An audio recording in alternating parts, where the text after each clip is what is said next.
He started generating them using a piece of electrical equipment called induction coil. Powered by induction coil, the induction coil transformed low voltage direct current, or DC electricity coming from a car battery into high voltage alternating current electricity. This electricity causes a small air gap and regular intervals as a spark. So naatay tulo ka dinamo, tapos na ito ka switch, tapos na usa ka battery. So naatay wire diri ang kanang red mao ning positive, tapos ang ito mao ning negative. So naatay tulo ka LED diri. Ug mao ni among materials na mga gamit.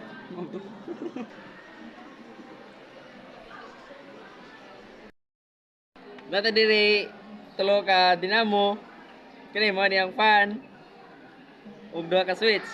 Basta diri sa ka battery ug tulo ka LED lights. Nya kani mo ni ang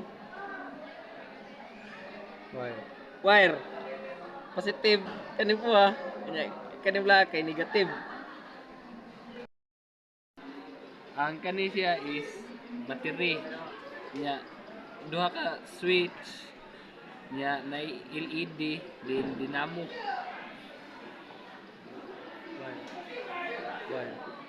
Then ang kani siya ang itom is negative. Ang itom nga wire is negative, then ang buwang wire is positive. Ako i-discuss ninyo ang mga materials nga among gigamit sa among project.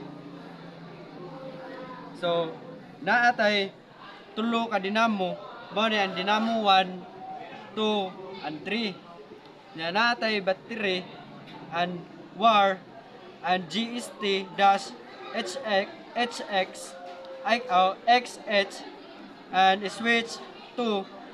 Nya wire nga red is a positive, nya negative ang black. Nya natay LED means light emitting diode. So mo ni ang atong gigamit para maka-create og electricity or makapatuyok ta sa atoang fan ug sa atoang LED. So atong suwayan kung mugana ba gid siya. So ang kani nga motor mo ni ang magpagana ani niya nga makahatag siya og kuryente padung sa battery. So ang battery if matagan og kuryente ani niya, mo na ang battery maka-charge siya. So makapundo siya og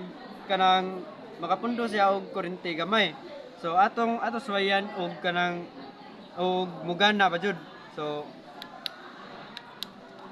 nituyok ang atoang motor, tapos atong patuyokon ang fan, nituyok ang fan, then pasigaon na to ang suga, so nisiga siya.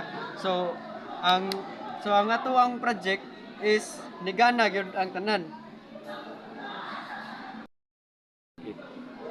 So mao to tanan akong gidiscuss, mao to tanan ang mga materials nga gigamit namo para maka-create mi sa among project